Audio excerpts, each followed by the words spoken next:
Hey everyone, and welcome to this explainer. Today, we're diving into a milestone that honestly has literally just rewritten modern economic history.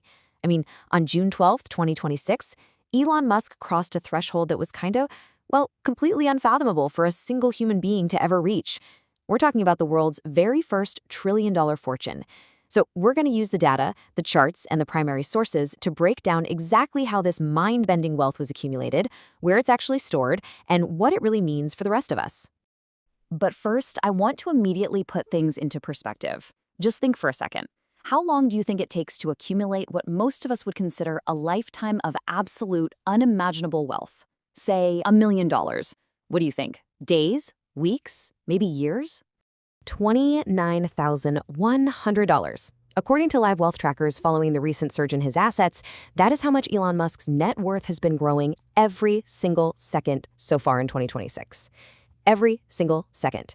That means since you and I just started this explainer a minute ago, his net worth has already gone up by well over $1 million. Absolutely wild, right? All right, let's get into section 1, visualizing $1 trillion. To actually grasp the sheer scale of $1 trillion, we kind of have to move past abstract numbers. Look at this hourly breakdown. Musk's net worth has been growing at an estimated rate of $104.8 million per hour. Compare that to the median U.S. worker earning roughly $6.74 per hour. To put that in human terms, in a single hour, Elon Musk's wealth increases by more than what the median American worker would earn if they worked full-time for 1,700 years. 1,700 years. Or let's consider it from a spending perspective. If you were handed $1 trillion today and you spent $1 million every single day, no sleeping, no stopping, it would still take you 2,740 years to run out of money. In fact, analysts over at Oxfam pointed out something crazy. They noted that with $1 trillion, Musk could literally hand a $100 bill to every single one of the 8.2 billion people on planet Earth, and he'd still have over $184 billion left over for himself. It's just hard to wrap your head around. And because of this, an individual's paper wealth now actively competes with sovereign nations. At an estimated $1.11 trillion, Musk's personal fortune is vastly larger than the entire gross domestic product of Sweden, which sits at around $760 billion. It's also more than double the entire economic output of his birth country of South Africa, which is around $480 billion. We're looking at one man holding more financial gravity than major global economies. Which brings us to section 2, the engine, SpaceX IPO. So how did we actually get here? How did this sudden, astronomical leap happen seemingly overnight in June of 2026? Well, let's look back. In 2002, Musk walked away from the sale of PayPal with about $180 million. Fast forward to 2020, and a massive surge in Tesla stock pushed him to $170 billion. But then, look at the massive jump to 2026. What you should really take away from this is that Musk's wealth wasn't built by steady, slow accretion. Actually, roughly 2/3 of his wealth gains have come from massive, discrete catalysts. And the biggest catalyst of the whole shebang was the SpaceX IPO. When you look at his current portfolio, the distribution is pretty striking.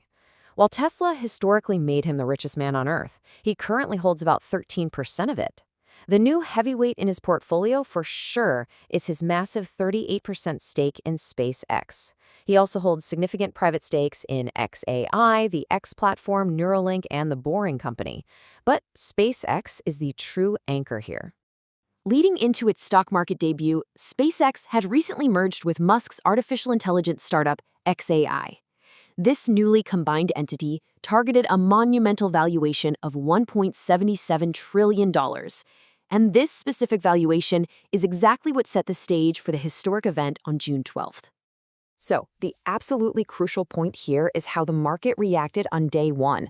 The initial public offering priced shares at $135, but it actually opened for trading at $150 and instantly climbed higher.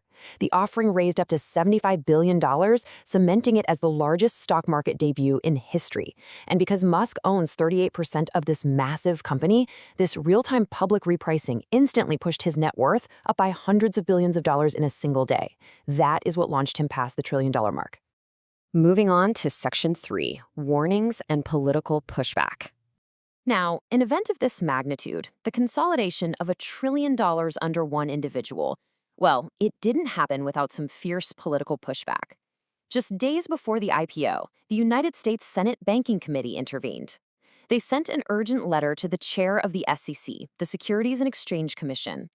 Lawmakers urgently requested that the SEC delay the registration of the SpaceX IPO, citing what they described as extreme concerns. The Senate committee outlined some very specific systemic risks. They argued that SpaceX's non-traditional governance structure would leave Musk with an unprecedented level of power, all while stripping ordinary investors of traditional rights.